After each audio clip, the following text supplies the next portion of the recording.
చాప్టర్లో మనం ఒక 2 విషయాలు తెలుసుకున్నాం. మొట్టమొదటిది తపన అంటే లాంగింగ్. భగవంతుని పట్ల అంటే భగవంతునితో ఐక్యం అవ్వాలనే తీవ్రమైనటువంటి ఉత్కంఠ కలిగినప్పుడు నన్ను తెలుసుకోగలవు అంటే భగవద్ అనుభవం పొందగలవు అని బాబా చెప్పారు. రెండవది పీస్ ఆఫ్ మైండ్ అంటే మానసిక ప్రశాంతత. ఎలాగైతే ఒక సరస్సులో నీరు గడ్డకట్టినప్పుడు ఎలాంటి నిశ్చల స్థితి ఉంటుందో మనసు కూడా అటువంటి నిశ్చల స్థితికి చేరుకున్నప్పుడు భగవంతుణ్ణి తెలుసుకోగలవు అని బాబా చెప్పారు. మూడవది హ్యూమిలియేషన్ అంటే అణకువ. అణకువ అంటే వినయం, విధేయత, నమ్రత. అంటే ఆయనకు లొంగిపోవడం. ఇక్కడ బాబా ఏం చెప్తున్నారు అంటే అణకువ అంటే మనం మట్టిని ఏ రూపంలోనైనా మలచవచ్చు. మెత్తగా ఉన్నటువంటి మట్టిని తీసుకుని అనేక రూపాలలో దాన్ని తయారు చేయవచ్చు. ఆ మన్నులో ఉండేటటువంటి ఆ నమ్రత నీకుంటే నన్ను తెలుసుకోగలవు అంటున్నారు. అంటే మట్టిలో ఉండే ఆ నమ్రతా భావం అంటే అది ఎలా అంటే ఒక రాయి శిల్పి చేతిలో ఉలితో దెబ్బలు తింటూ ఎంత కొట్టినా ఎంతో ఓర్పుతో సహనంతో శిల్పంగా మలచబడుతుంది. ఆ రాయి శిల్పి చేతిలో తనను తాను సంపూర్ణంగా సమర్పించుకుని అతని చేతిలో అద్భుతమైనటువంటి విగ్రహంగా మలచబడి దేవాలయాల్లో పూజలు అందుకుంటూ ఉంటుంది. అలాంటి నమ్రతాభావం కావాలి అంటున్నారు బాబా. అణకువ అనేది మనిషికి ఉండవలసినటువంటి గొప్ప లక్షణాల్లో ఒకటి. భగవంతుణ్ణి తెలుసుకోవాలి అంటే అణకువ అలవరుచుకోవాలి అన్నారు బాబా. అంటే మట్టి ముద్ద ఎలాంటి రూపాన్నైనా సంతరించుకుంటుంది. మెత్తగా ఉండే మట్టితో మనం ఎన్ని రూపాలనైనా సృష్టించవచ్చు. అలా అంత మాత్రాన దాంట్లో తాను గొప్ప అనే భావం ఎంత మాత్రం ఉండదు. నిటారుగా ఎత్తైన కొండ మీద నుండి అంటే కొండ మీద వర్షం పడినప్పుడు అది అక్కడ నిలవదు, లోయలోకి జారిపోతుంది.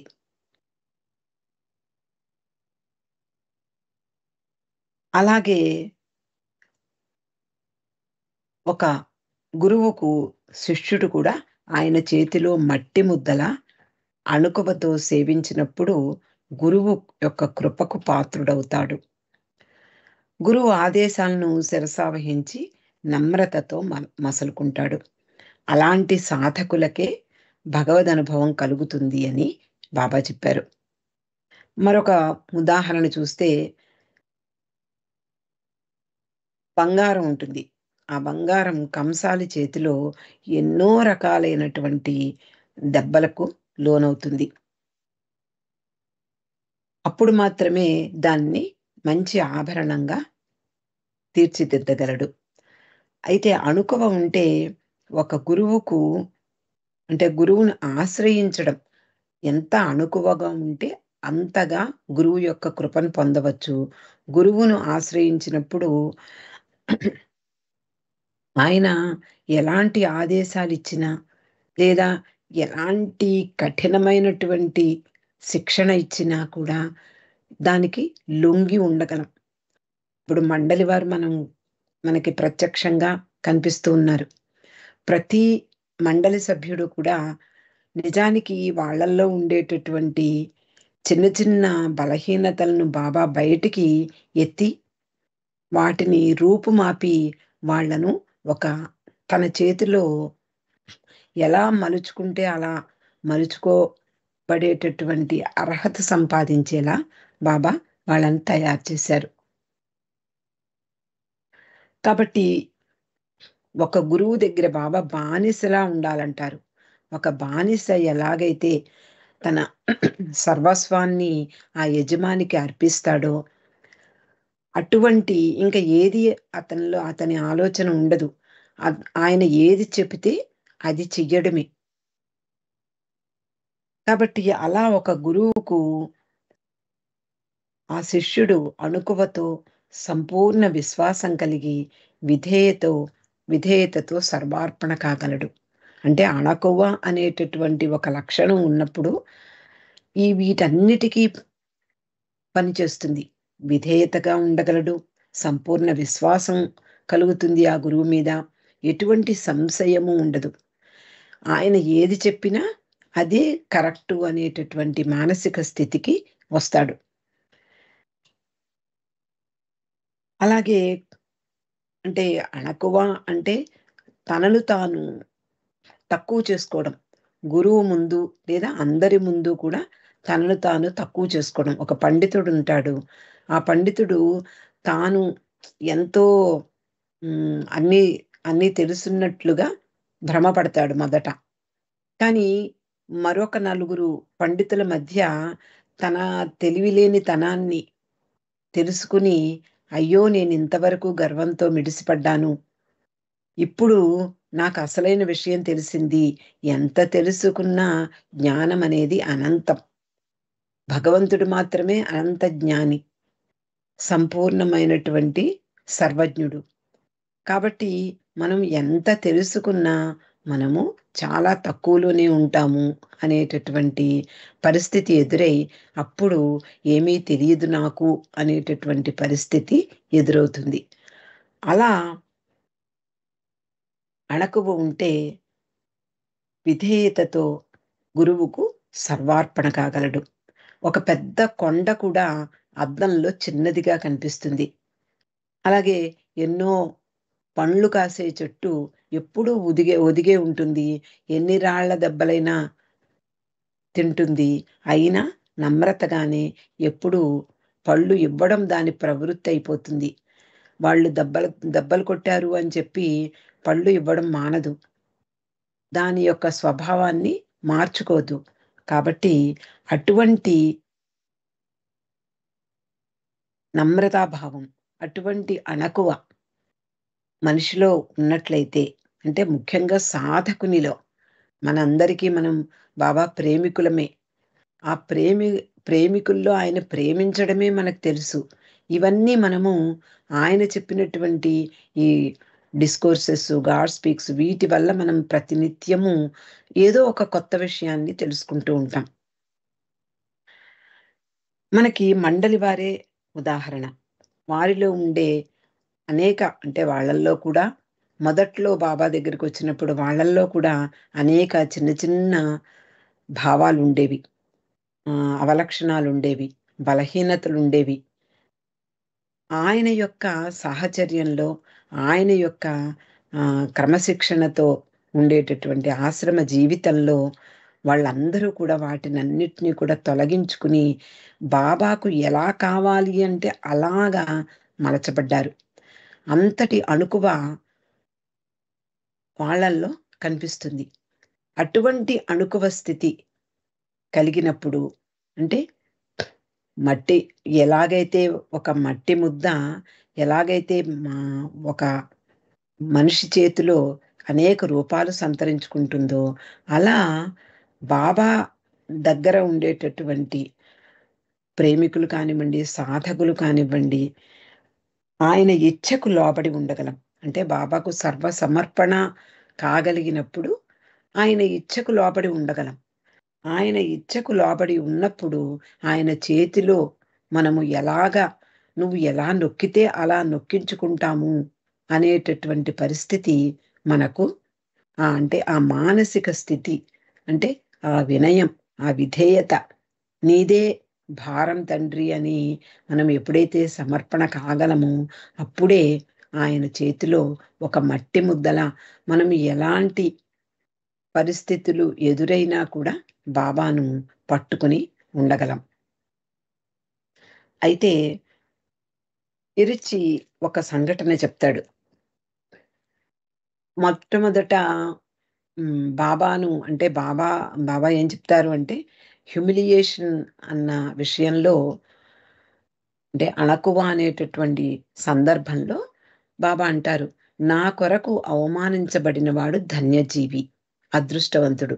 మనం బాబాను ప్రేమిస్తున్నాము, ఎంతో మంది మనల్ని అవమానపరుస్తారు, ఎంతో మంది "ఉమ్, ఏం దేవుడయ్యా మీ బాబా" అంటారు. అయినా కూడా మనము ఆయన కొంగును పట్టుకునే ఉంటాం. ఎందుకు అంటే మనకి తెలుసు ఆ రుచి, ఆ ప్రేమ రుచి మనకు తెలుసు కాబట్టి ఆయనను అంటిపెట్టుకునే ఉండగలం. బాబా ఎన్నో సార్లు తన హ్యూమిలియేషన్ గురించి, అంటే తనకు జరిగేటటువంటి అవమానాల గురించి ఎన్నో సార్లు ప్రస్తావించారు. నాకు అవమానం జరగబోతుంది, హింసింపబడతాను, దాని కారణంగా చనిపోవలసొస్తుంది అని ఎన్నో సార్లు ప్రకటించారు. అప్పుడు మీ బాధ్యత ఏమిటి అని తన ప్రేమికులను దగ్గరికి పిలిచి అనేక సమావేశాలు కూడా ఏర్పాటు చేసి, ఇది జరగబోయేటటువంటి విషయం. అప్పుడు మీకు మీ ప్రేమకు పరీక్ష అవుతుంది. అటువంటి పరిస్థితుల్లో కూడా, అంటే ఎటువంటి పరిస్థితులు ఎదురైనా బాబా కొంగును వీడకపోవడమే మన కర్తవ్యంగా బాబా తన ప్రేమికులకు ఇచ్చినటువంటి హెచ్చరికలు కానివ్వండి, ఆహ్, తుది ప్రకటన, ఫైనల్ డిక్లరేషన్ కానివ్వండి, ఎన్నో సందర్భాలలో బాబా బాబాను ఎలా అంటిపెట్టుకుని ఉండాలి, ఎలా 2 చేతులతో ఆయన కొంగును పట్టుకోవాలి, ఆయన యొక్క ఆహ్, పాదాలకు ఎలా సమర్పణ కావాలి, ఎటువంటి పరిస్థితులు ఎదురైనా మనం ఆహ్, నిశ్చల స్థితిలో ఉంటూ ఆయనకు ఎలా సేవ చెయ్యాలి, ఆయన పాదాలను పట్టుకుని ఎలా ఉండాలి, ఆయన కొంగును పట్టుకుని ఎటువంటి పరిస్థితులు ఎదురైనా ఎలా జీవితం గడపాలో బాబా అనేక సందర్భాల్లో చెప్పారు. అలాగే నా కొరకు అవమానింపబడిన వాడు చాలా ధన్యజీవి, అదృష్టవంతుడు అని చెప్పారు. ఒకసారి ఇరిచ్చి, అంటే బాబా దగ్గరకు ఇరిచ్చి వచ్చిన ఒక సంవత్సరం గడిచింది. అంటే కొత్తగా ఎరిచి బాబా దగ్గరికి వచ్చాడు. అది 1939వ సంవత్సరం అయ్యుంటుంది. ఆ సమయంలో కొండ మీద మెహరా మొదలైనటువంటి మండలి స్త్రీలు మాత్రమే నివసిస్తూ ఉంటారు. అలా వాళ్ళు నివసించే కొండ మీద, అంటే మనకి తెలుసు 38లో బాబా ఈ వాటర్ ట్యాంక్ మీద హ్మ్. అక్కడ ఒక రూమ్ కట్టడము, ఈస్ట్ రూము, వెస్ట్ రూము, ఈ పాశ్చాత్యులు కూడా అక్కడ ఉండడము తటస్థించింది. ఆ సందర్భంలో ఎవ్వరిని అక్కడికి రానిచ్చేవారు కాదు. మనం మెహరు, అలాగే మణిజా, జాయస్ పాత్ వీటిలో కూడా చదువుకున్నాం. మెహ్రా ఎం పరాయి పురుషుల, అంటే ఎవరు, అంటే పరపురుషుల యొక్క గొంతు, స్వరం కూడా వినకూడదు అనే కఠిన నియమంలో ఉండేది. అప్పుడు ఎవరైనా పని చేస్తున్నప్పుడు వాళ్ళ మాటల శబ్దం వినపడకుండా మణి సితారా వాయించేది. ఈ విషయాలన్నీ మనం తెలుసుకుందాం.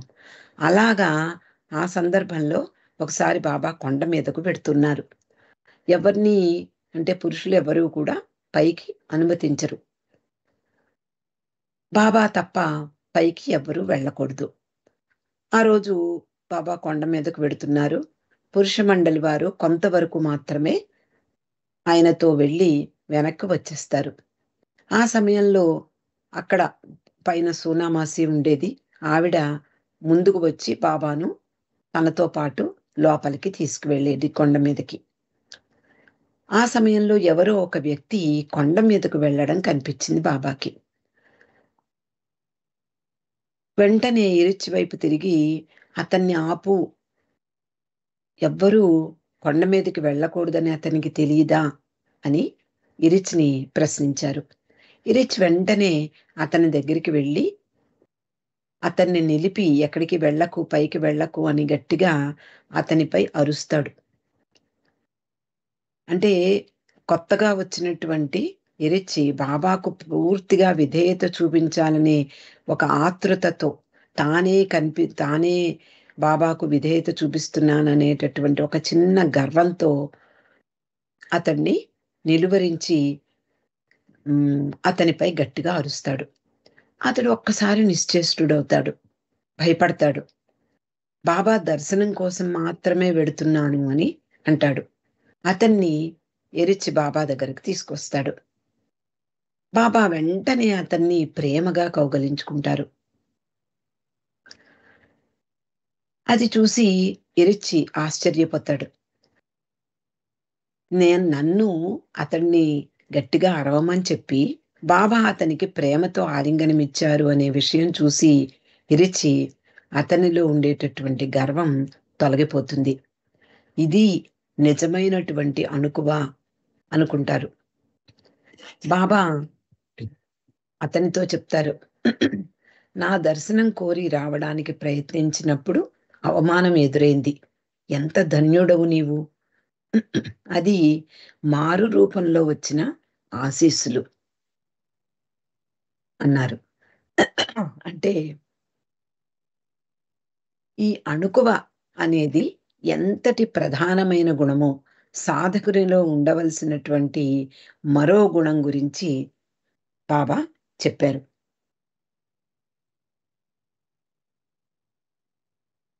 అయితే 4వదైనటువంటి డెస్పరేషన్ గురించి కూడా ఈరోజు తెలుసుకుందాం.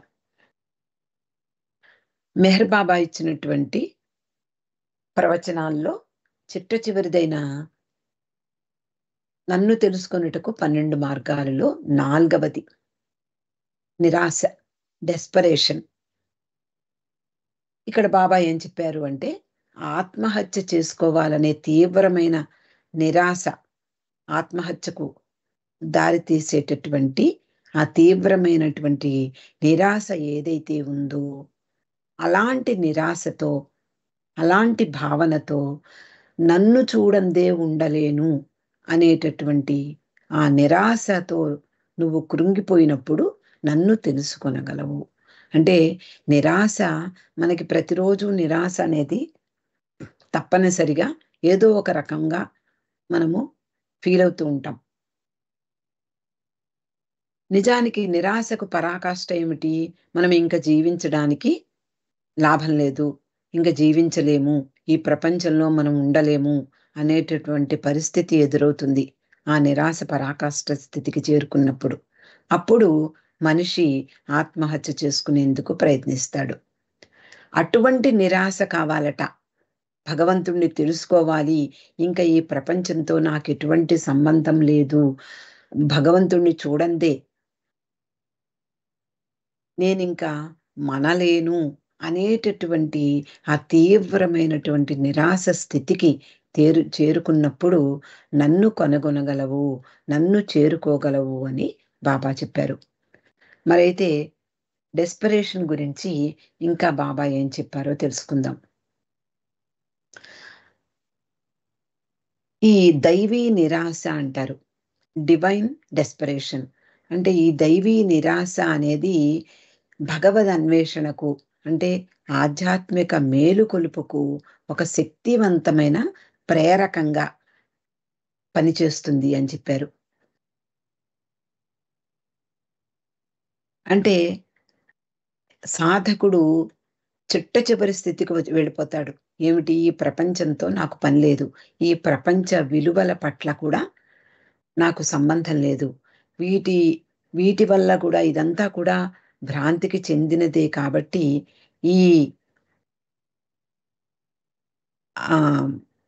ఈ విలువలు కూడా మనకి అవసరం లేదు. ఈ భ్రాంతిమయ జీవితంలో జీవించేటటువంటి ఈ జీవితాన్ని అసంతృప్తితో దాన్ని చూసి శాశ్వత సత్యం పట్ల గాఢమైన ఉత్కంఠ, ఏది ఏమైనా సరే, ఎంతటి కష్టమైనా సరే భగవంతుణ్ణి తెలుసుకోవాలి, భగవంతుణ్ణి చేరుకోవాలి అనేటటువంటి ఆ తపన ఎప్పుడైతే ఆ సాధకునిలో ఎదురవుతుందో అప్పుడు నన్ను తెలుసుకోగలవు అని బాబా చెప్తున్నారు. దీనికి ఉదాహరణగా మనం షెరియార్జీ గురించి కూడా చెప్పుకోవచ్చు. షెరియార్జీ భగవంతుణ్ణి చేరుకోవాలి, భగవంతుణ్ణి చూడాలి, భగవంతుణ్ణి కనుగొనాలి, భగవదనుభవం పొందాలి అనేటటువంటి తీవ్రమైనటువంటి తపనతో అతడు అన్వేషణ సాగిస్తాడు. ఎన్నో సంవత్సరాలు అనేక ప్రాంతాల్లో ఒక ఫకీర్గా తిరిగి, అందుకని నిజమైన ఫకీర్ అని చెప్పారు బాబా. ఒక ఫకీర్గా తిరిగి ఎటువంటి కష్ట పరిస్థితులు ఎదురైనా కూడా భగవంతుణ్ణి చూడందే ఉండలేను అనేటటువంటి పరిస్థితికి వచ్చినటువంటి షెరియార్జీ అతడు ఎన్నో కష్టాలు పడ్డాడు, ఎన్నో రకాలుగా పరీక్షింపబడ్డాడు. అలాగే చిల్లానాషి అనేటటువంటి దాన్ని కూడా ప్రయత్నించాడు. అయినా అతని నుదుటిన రాసిలేని ఆ భగవద్ అనుభవం అతని రెండవ కుమారుని ద్వారా సిద్ధిస్తుంది అనేటటువంటి ఆకాశవాణి మాటలు విని తిరిగి ప్రపంచంలోకి వచ్చేటటువంటి ఆ సందర్భం మనకి గుర్తుకొస్తుంది. కాబట్టి ఈ దైవీ నిరాశ అనేది, అంటే నిరాశ అనేది మనకి ప్రతిసారి ఏదైతే మన కోరికలు తీరకపోయినా, మనకు కావాల్సింది అనుకున్నది దొరకకపోయినా, అనుకున్నది సాధ్యం కాకపోయినా మనలో నిరాశ అనేది ప్రతిరోజు ఏదో ఒక రకంగా ఎదురవుతూ ఉంటుంది. కానీ దైవీ నిరాశ అంటే ఈ ప్రపంచం పట్ల సాధకునికి విరక్తి ఏర్పడుతుంది. ఈ ప్రపంచానికి సంబంధించినది కాదు అనేటటువంటి విషయం అర్థమై ఈ ప్రాపంచిక సుఖ సంతోషాలు కానివ్వండి, ఈ భౌతిక సంపదలు ఇవేవి శాశ్వతమైనవి కావు, నేను శాశ్వతమైన దానికోసమే ప్రయత్నించాలి అనేటటువంటి ఆ నిరాశ, అంటే దైవీ నిరాశ అతనిలో చోటు చేసుకున్నప్పుడు ఈ భగవద్ అనుభవానికి సిద్ధం అవుతాడు అంటారు బాబా. అంటే జీవిత పరమార్థం ఏమిటో తెలుసుకుంటాడు, శాశ్వత సత్యం ఉంది అనేటటువంటి దాన్ని కనుగొనడానికి తీవ్రమైనటువంటి ఉత్కంఠ అతనిలో మొదలవుతుంది. అదే భగవద్ అన్వేషణ కూడా. ఆ స్థితిలో సాధకుడు ఈ ప్రపంచంలో ఉండేటటువంటి ఆచారాలు, మత సాంప్రదాయాలు, అలవాట్లు, గుడ్డి నమ్మకాలు, వీటిని అన్నిటినీ కూడా త్రోసిరాజంటాడు. అన్నిటినీ వీడిపోతాడు. ఇవి ఏమీ నాకు సంబంధించినవి కావు అంటాడు. అది సాధకుని చివరకు భగవంతుని వైపు మరల్చి ఈ భ్రాంతిమయ, అంటే ప్రాపంచిక విషయాలకు ఆవల ఉంది, ఇదంతా సత్యం కాదు, అది నిజమైనటువంటి ఆ భ్రాంతిని వీడి నిజమైన సత్యాన్ని తెలుసుకునేలా చేస్తుంది. అది సాధకుణ్ణి. అంటే స్వార్థం జయించబడుతుంది, ప్రేమ విశ్వాసం పెంపొందించబడుతుంది, అందరిలో ఉన్న పరమాత్మను కనుగొనాలనే ఉత్కంఠ నెలకొంటుంది. అదే తీవ్రమైన తపనను మేల్కొల్పుతుంది. అంటే ఏది ఏమైనా, అంటే ఈ 12 మార్గాలు మనం ఒకసారి చూస్తే ఏదైనా చివరకు భగవద్ అన్వేషణకు, అంటే భగవంతునితో ఏకమయ్యేందుకు. అందుకని ఈ 12 మార్గాలు అని చెప్పారు. నన్ను తెలుసుకొనుటకు 12 మార్గాలు. ఏ మార్గంలో వెళ్ళినా మిగిలిన మార్గాలన్నీ అతనికి తోడై అన్నీ కలిసి భగవద్ అనుభవానికి దారి తీస్తాయి అని బాబా ఈ ప్రవచనంలో చెప్పారు. అవతార్ మెహర్ బాబా కీ జై. జై బాబా అండి లక్ష్మి గారు.